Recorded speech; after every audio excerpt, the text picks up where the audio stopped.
The morning sun cast long shadows across the African savanna as Dr. Sarah Mitchell adjusted her binoculars for the third time that hour.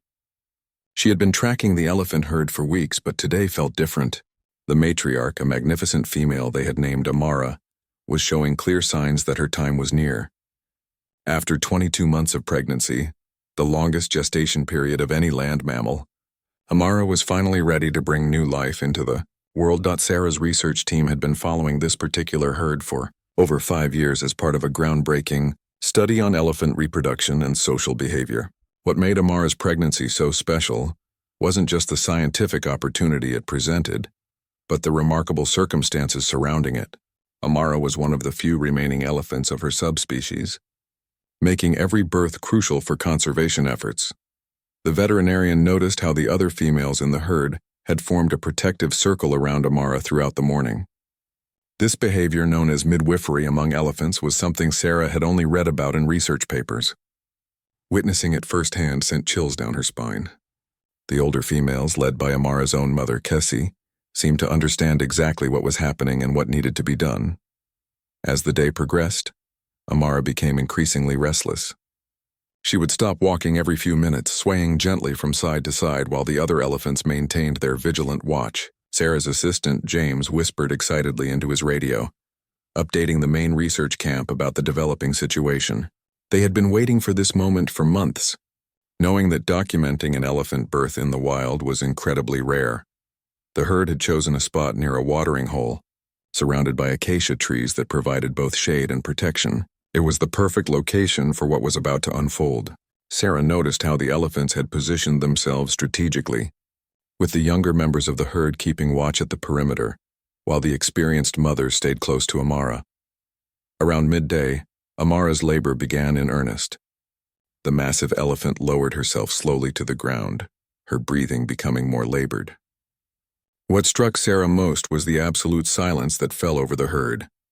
These usually vocal animals, known for their constant rumbling communication, became completely quiet except for Amara's occasional low moans. Kessie, the grandmother-to-be, never left her daughter's side. She used her trunk to gently touch Amara's head and back, offering comfort in the way only elephants could understand. 2 other adult females positioned themselves on either side of Amara, creating a living wall of protection. Sarah had read about this behavior, but seeing it happen was profoundly moving. The labor lasted several hours, during which time the entire herd remained motionless except for the gentle swaying that elephants do when they're anxious or concentrating. Sarah found herself holding her breath, knowing that elephant births could be complicated and that both mother and baby were vulnerable during this process. As the afternoon wore on, Sarah began to worry. Elephant births typically progressed faster than what she was observing. She consulted her field notes and realized that Amara had been in active labor for longer than usual.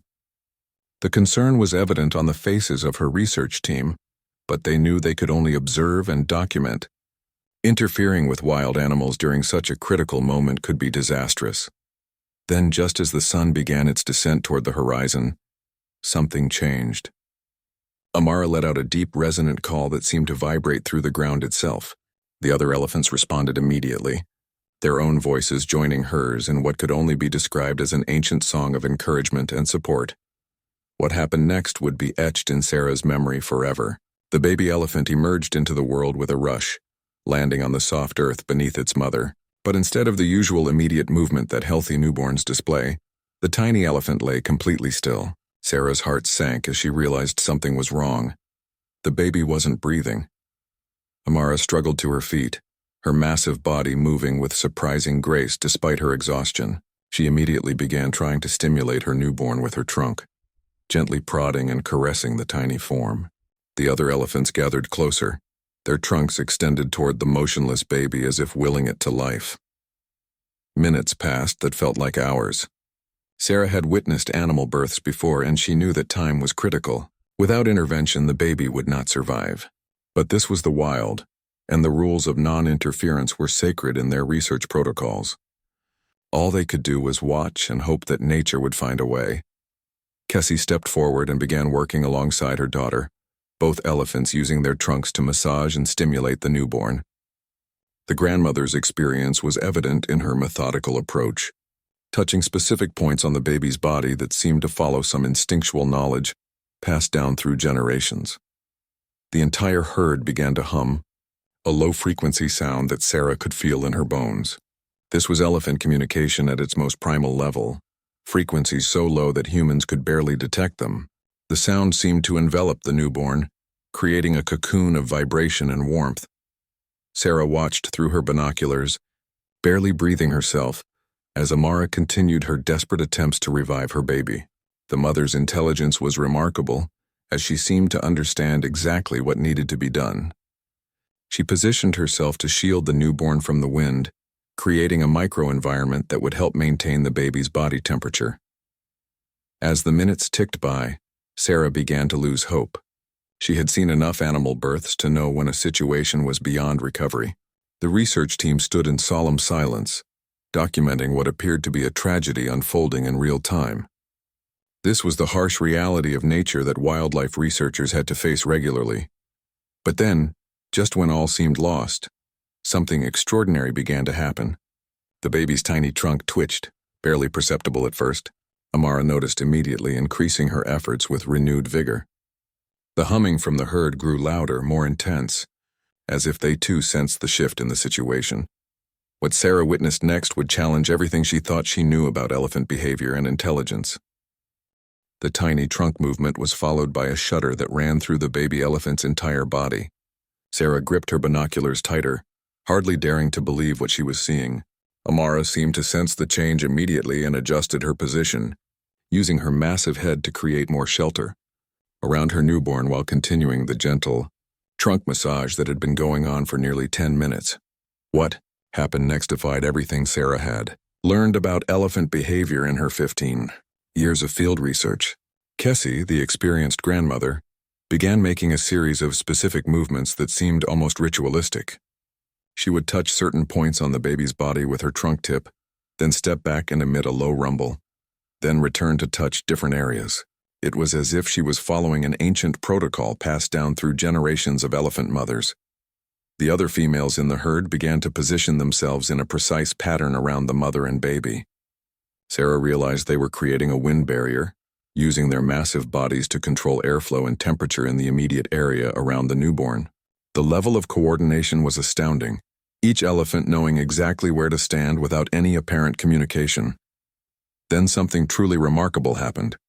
The youngest female in the group, barely more than a teenager in elephant years, approached carrying something in her trunk. Sarah adjusted her binoculars and gasped when she realized what it was. The young elephant was carrying a bundle of specific plants, herbs that Sarah recognized from her botanical studies of the region. The teenager carefully placed the plants near the baby's head, and immediately Sarah could see steam rising from them. These weren't just any plants. They were medicinal herbs known for their aromatic properties. The elephants were creating a natural aromatherapy session for the struggling newborn. Sarah had heard stories from local tribal elders about elephants using plants medicinally, but she had never witnessed it firsthand. The baby's breathing, which had been barely detectable, began to strengthen. Each breath became more pronounced, and with it came tiny movements of the legs and trunk. Amara never stopped her gentle ministrations, but now her actions seemed more confident, as if she could sense her baby responding to the treatment. What struck Sarah most was the absolute silence among her research team. James, normally quick to comment on unusual behaviors, stood transfixed.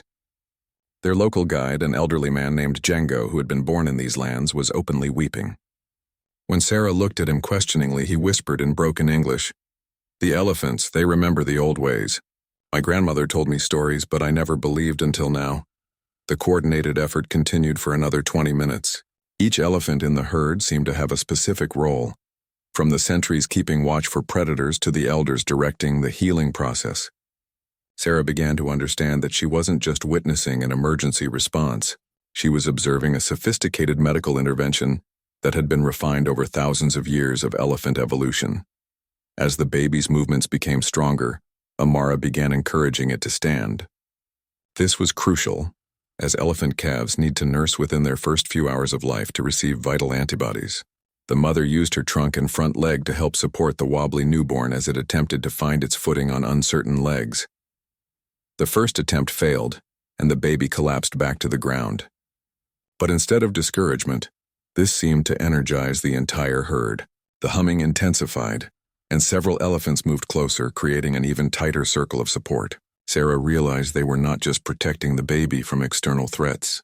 They were creating a pressure cooker of encouragement and assistance. On the second attempt, with Amara providing physical support and Kessie guiding from the other side, the baby managed to stand for nearly 30 seconds before wobbling and sitting down hard on its haunches. But those 30 seconds were enough to elicit a chorus of rumbles from the assembled elephants that sounded remarkably like celebration. Sarah noticed that each small success was being reinforced by the herd's vocal responses. The elephants were using positive reinforcement to encourage the baby's progress, much like human parents cheering a child's first steps. The intelligence and emotional sophistication on display was overwhelming. The third attempt was the charm. With the entire herd watching and vocalizing their support, the baby elephant managed to stand and remain stable. Amara immediately guided it toward her belly, helping it locate the source of nourishment it desperately needed. The moment the baby began nursing, the entire herd erupted in what could only be described as joyous celebration. But the extraordinary behaviors didn't stop there. As the baby nursed, Sarah observed something she had never seen documented in any research paper. The elephants began what appeared to be a naming ceremony. Each adult in the herd approached the baby individually, touching it gently with their trunk while making specific vocalizations. Sarah realized she was witnessing the baby being introduced to its extended family, each elephant leaving their scent and sound signature so the newborn would learn to recognize them. Kessie was the last to approach, and her interaction with her grandchild was particularly moving. The old matriarch spent several minutes examining every inch of the baby, her ancient trunk reading information that humans could never hope to understand. When she finally stepped back, she released a long, low call that seemed to resonate across the entire savannah. As if in response to Kessie's call, elephants from other herds began to appear on the horizon. Sarah couldn't believe what she was seeing. Word of the birth was somehow spreading across the elephant community, and family groups from miles away were coming to meet the newest member of their extended clan. The gathering that followed was unlike anything in Sarah's experience. By evening, over 40 elephants from 3 different herds had assembled around the watering hole. The baby, now strong enough to walk short distances, was passed from aunt to cousin to distant relative, each elephant taking time to establish a connection with the newcomer. What amazed Sarah most was the organization of it all. Despite the large number of elephants in a relatively small area, there was no conflict, no competition for resources. Each herd maintained its own space, while still participating in the communal celebration. The social intelligence required to coordinate such an event was staggering. As night fell and the celebration continued under a canopy of stars, Sarah realized she had witnessed something that would reshape scientific understanding of elephant intelligence and social behavior. But the most incredible part of the story was yet to come. The next morning brought a discovery that would forever change how Sarah viewed elephant intelligence. As dawn broke over the savannah, she noticed something peculiar about the arrangement of objects around the spot where the baby had been born. During the night, the elephants had created what could only be described as a shrine. Arranged in a perfect circle around the birth site were various items: smooth stones, interesting pieces of wood, colorful flowers, and even some unusual crystals that must have been carried from miles away. Each item had been carefully placed, creating a pattern that seemed too deliberate to be coincidental. Sarah had heard of elephants collecting objects, but never with such apparent purpose and artistry. Django, their local guide, explained that his people had stories about elephants creating such arrangements after significant events, but Western science had always dismissed these accounts as folklore. Now, faced with undeniable evidence, Sarah began to question how much about elephant behavior remained unknown to the scientific community. The baby, whom the research team had privately begun calling Jency after their guide, was thriving. The little elephant stayed close to its mother but showed remarkable curiosity about its surroundings. What surprised Sarah most was how quickly Jency seemed to learn the social rules of the herd. Within hours of birth, the baby was responding appropriately to different elephant calls and even attempting to mimic some of the sounds. But it was Jency's interaction with Kessie that truly captured Sarah's attention. The grandmother had taken on the role of primary educator, spending hours teaching the baby about the world around them. Sarah watched in fascination as Casey would pick up objects with her trunk, examine them thoroughly, then present them to Jency for investigation. It was a systematic introduction to the baby's environment that resembled formal education. What made this even more remarkable was the apparent curriculum Casey was following. She started with safe, familiar objects like leaves and grass, then gradually introduced more complex items. Sarah documented how the grandmother would demonstrate proper techniques for handling different materials, showing Jency how to test the safety of food by smell and texture before consuming it. The other elephants in the herd also played educational roles. The teenage female who had brought the medicinal plant seemed to specialize in teaching about vegetation. She would lead Jency to different types of plants, demonstrating which ones were safe to eat and which should be avoided. The lessons were methodical and repetitive, ensuring the baby learned through practice and reinforcement. Sarah realized she was witnessing something unprecedented: elephants conducting structured education for their young. While maternal teaching had been observed before, the level of organization and the involvement of multiple teachers suggested a sophistication that challenged existing scientific understanding. On the third day after the birth, something extraordinary happened that would provide the key to understanding the elephant's true intelligence.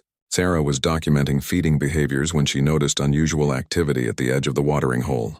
Several elephants were working together to move large rocks, creating what appeared to be a pathway into the water. At first, Sarah thought they were simply improving access to the water source, but as she watched more carefully, she realized the elephants were engineering a solution to a specific problem. The banks of the watering hole had become muddy and unstable after recent rains, making it dangerous for young calves to approach the water safely. The elephants were constructing a stable platform that would allow Jency and other young elephants to drink without risk of slipping into the deeper water. The engineering involved was impressive.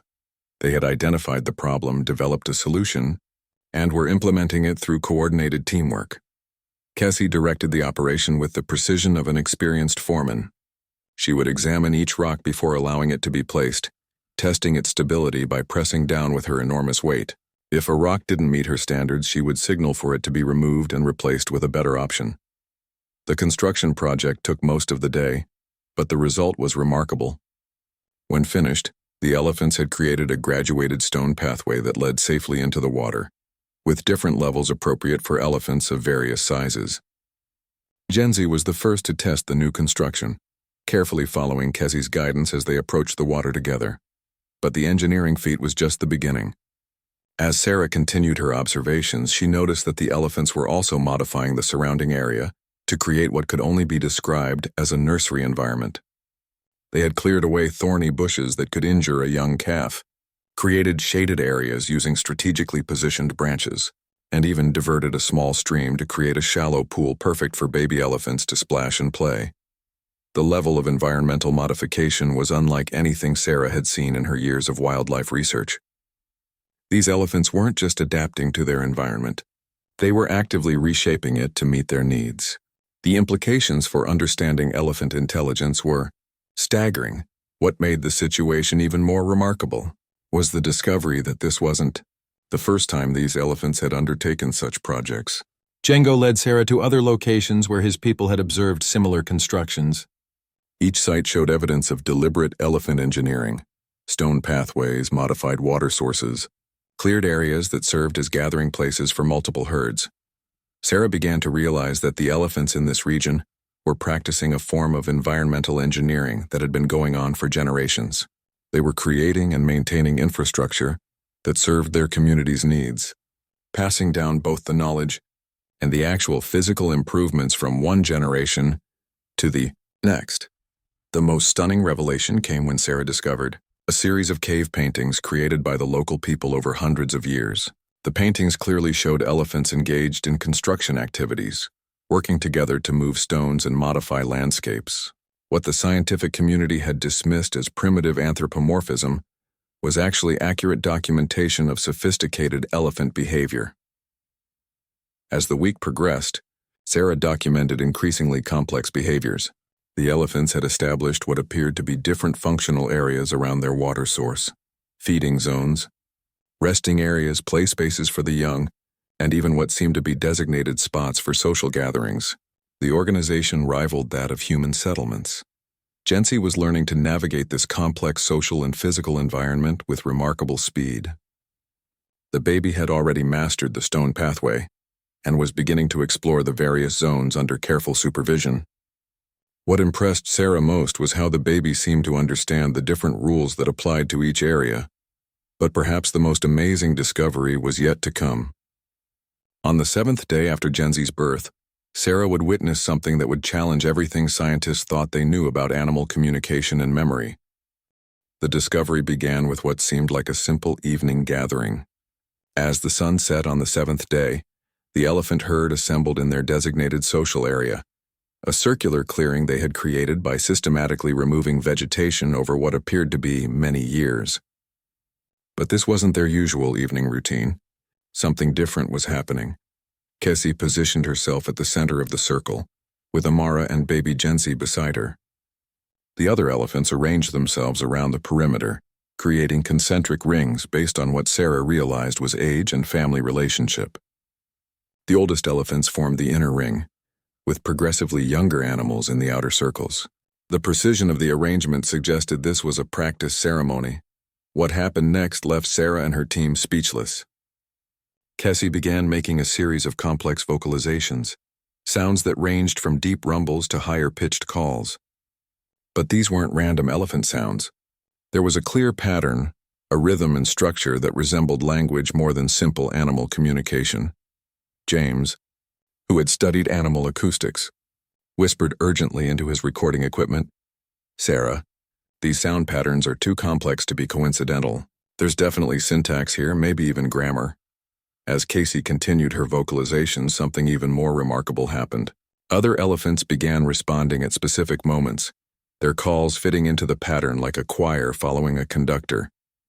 Sarah realized she was witnessing what could only be described as storytelling, with different elephants contributing different parts of a narrative.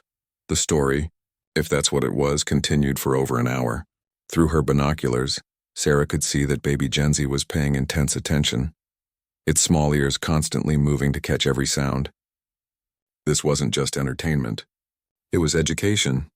The baby was being taught something important through this elaborate vocal performance.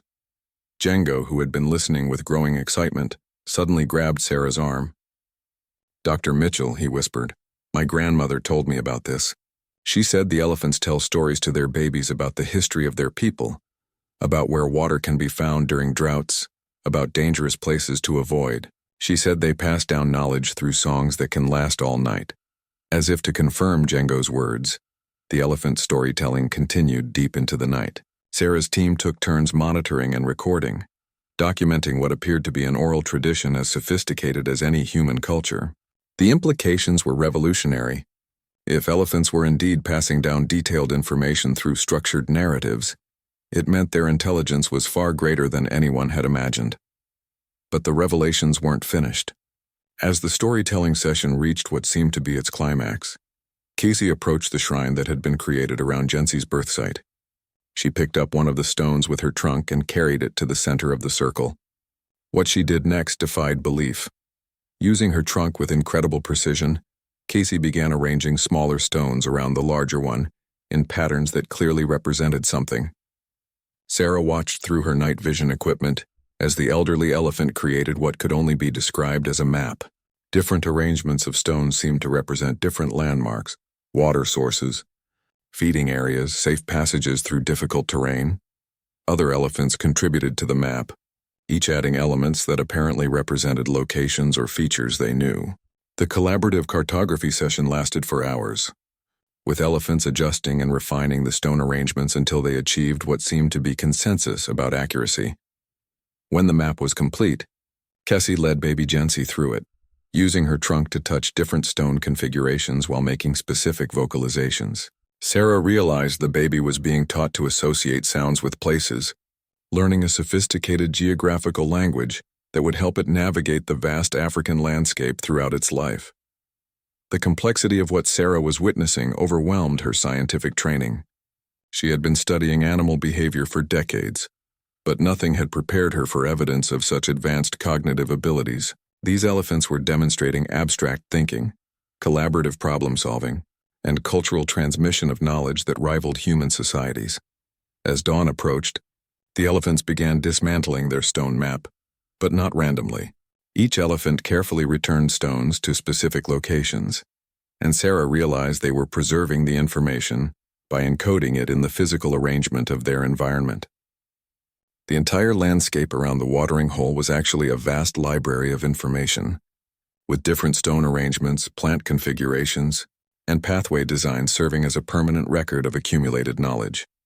The next morning brought new wonders. Sarah discovered that the stone pathway the elephants had built for baby Jency contained embedded information. The sequence of stone sizes and shapes wasn't random. It was a teaching tool.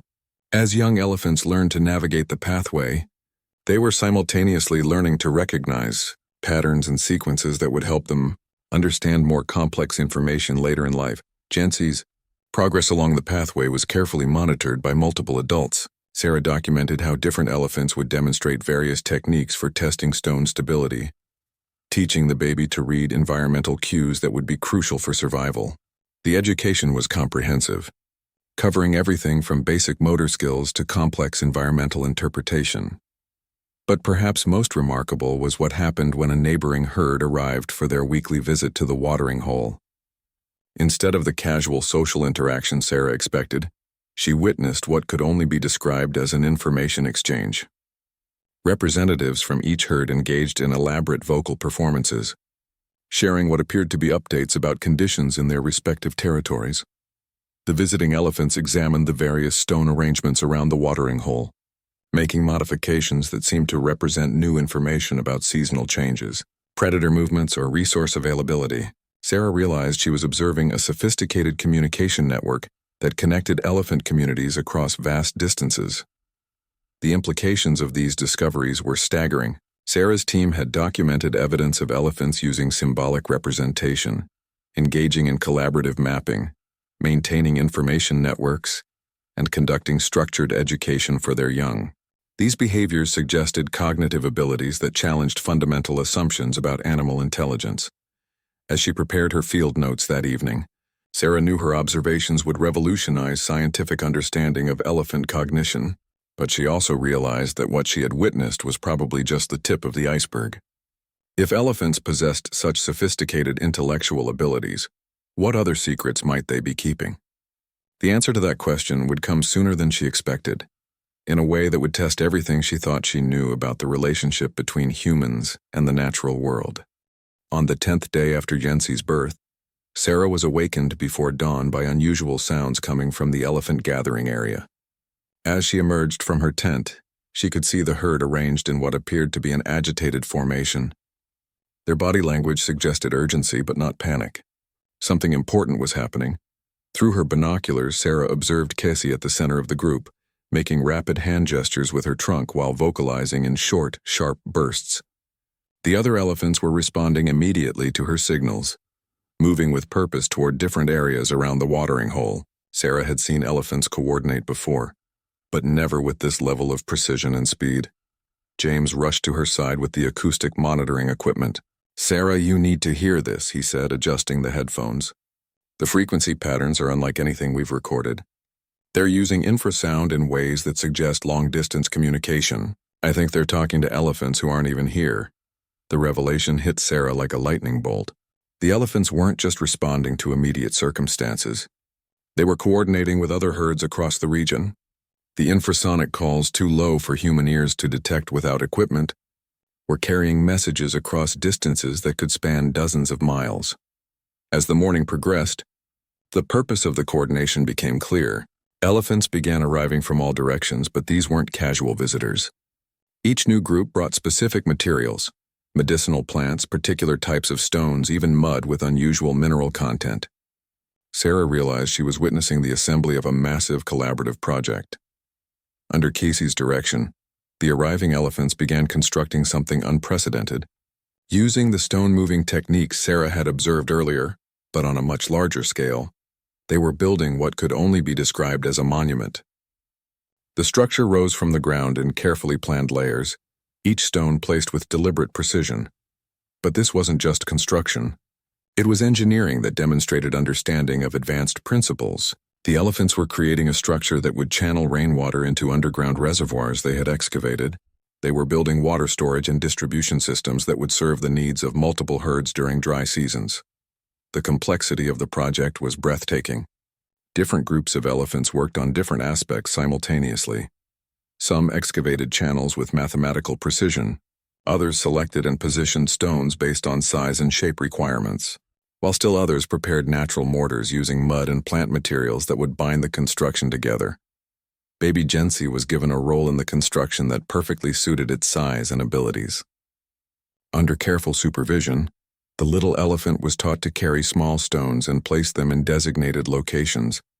Sarah realized this wasn't just including the baby in community work. It was providing hands-on engineering education that would serve Jency throughout its life.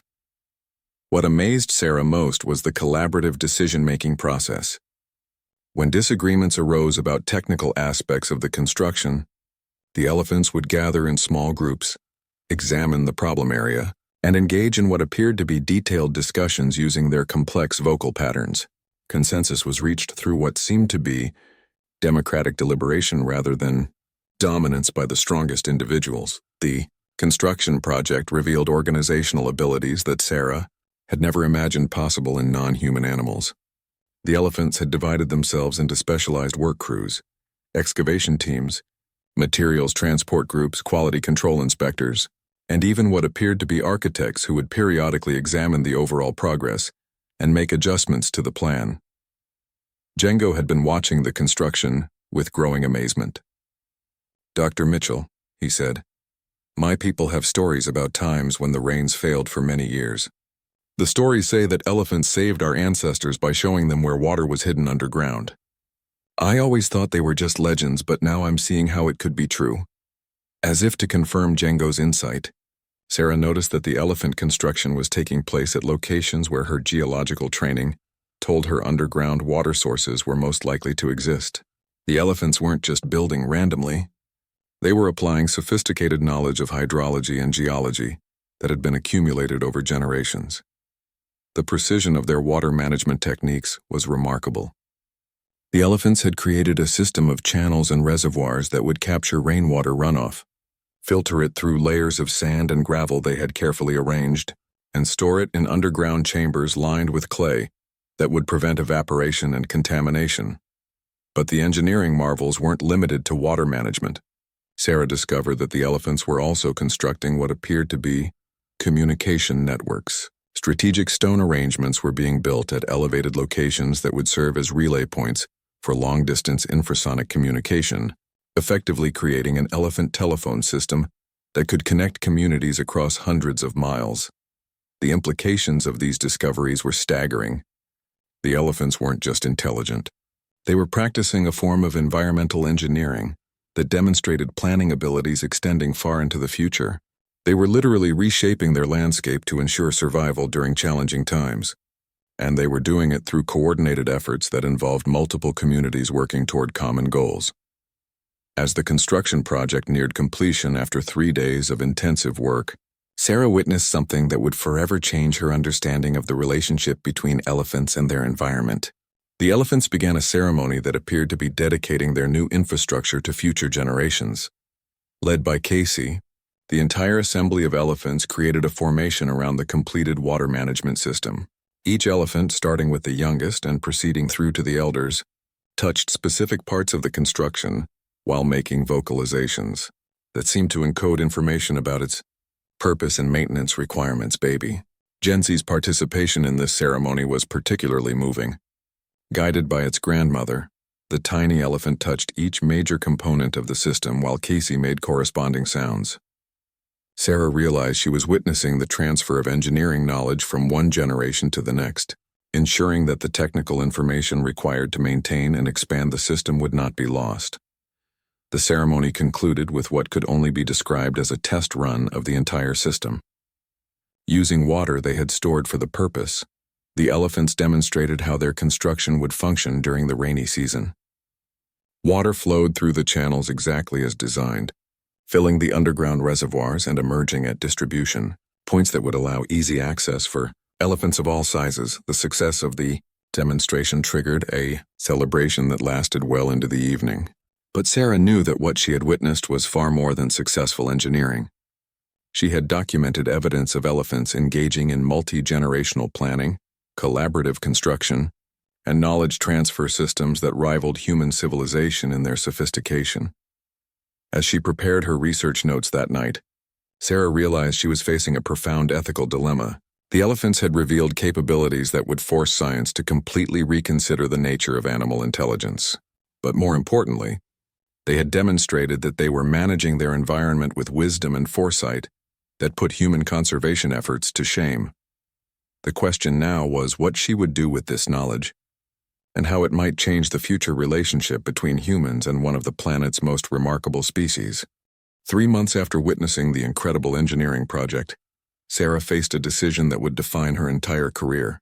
The data she had collected was revolutionary, but she knew that publishing it would bring unwanted attention to Casey's herd and potentially disrupt the very behaviors she had documented. The elephants had trusted her with their secrets, and she felt a profound responsibility to protect them. The dilemma became more urgent when she discovered that the elephants' water management system was even more sophisticated than she had initially realized. During a return visit to the site, she found that the elephants had expanded their infrastructure, creating a network of connected reservoirs that could support not just their own community, but the entire ecosystem of the region. Baby Jency, now a confident and playful 3-month-old, had become an integral part of the herd's daily operations. Sarah watched in amazement as the young elephant demonstrated skills that should have taken years to develop. Jency could identify different types of stones by touch, knew which plants had medicinal properties, and could even participate in the complex vocal communications that coordinated herd activities. But it was Jency's interaction with other species that provided the most stunning revelation. Sarah observed the baby elephant communicating with birds, using specific trunk gestures that seemed to convey information about water sources and food availability. The birds, in turn, appeared to provide intelligence about weather patterns and potential threats from distant areas.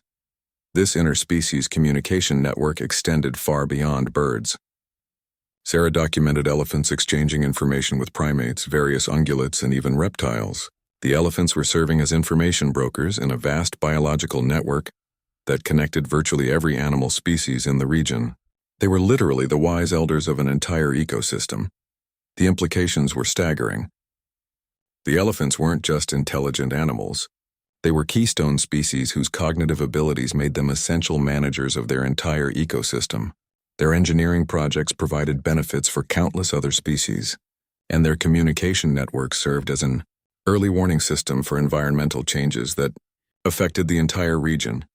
Sarah's research revealed that the elephant-managed water system supported over 200 species during dry seasons.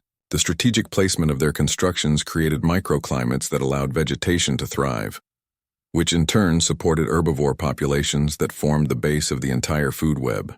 The elephants were practicing ecosystem management on a scale that dwarfed most human conservation efforts. But perhaps most remarkably, Sarah discovered that the elephants were aware of her research and had been deliberately demonstrating their capabilities for her benefit.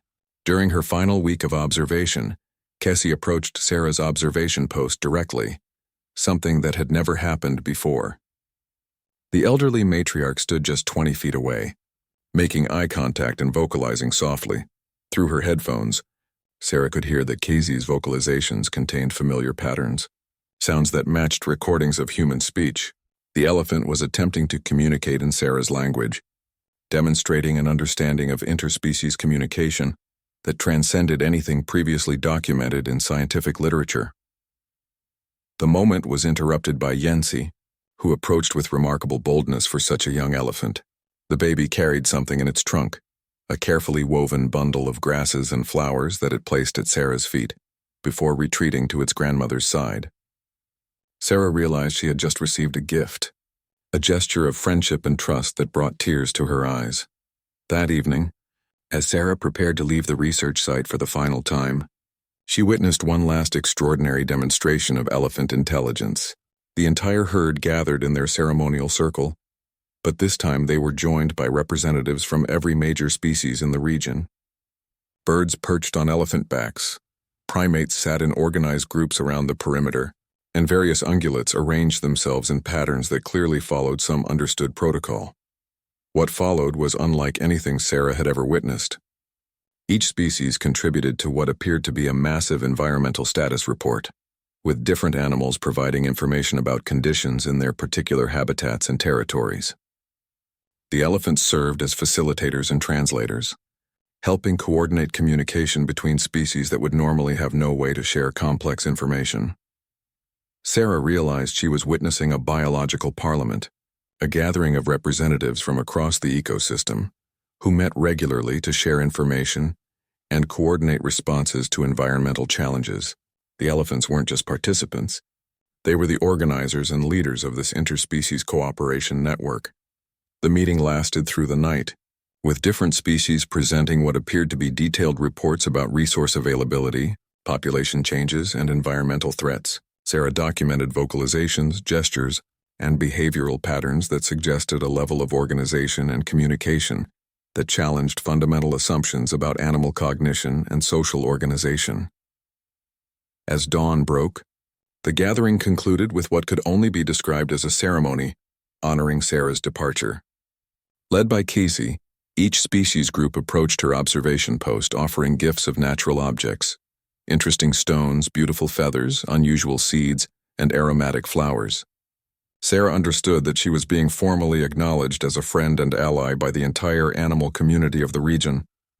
Jensi was the last to approach, accompanied by its mother, Amara. The young elephant, now confident and strong, touched Sarah gently with its trunk, before placing a small, perfectly smooth stone at her feet. In that moment, Sarah understood that she had been accepted into the elephant's cultural tradition, becoming part of the story that would be passed down to future generations. The return journey to civilization was bittersweet. Sarah carried with her documentation of discoveries that would revolutionize scientific understanding of animal intelligence, but she also bore the weight of responsibility for protecting the extraordinary community she had been privileged to observe. She knew that the wrong kind of attention could destroy the very behaviors she had documented. In the months that followed, Sarah carefully published her findings in a way that protected the specific location of Casey's herd, while sharing the revolutionary implications of her research. Her work sparked a new field of study focused on ecosystem-level animal intelligence and interspecies communication networks. But perhaps more importantly, Sarah's discoveries led to new approaches to conservation that recognized animals as active partners in environmental management rather than passive subjects of human protection. The elephant engineering projects became models for sustainable water management in arid regions, and the interspecies communication networks provided insights for developing more effective wildlife monitoring systems.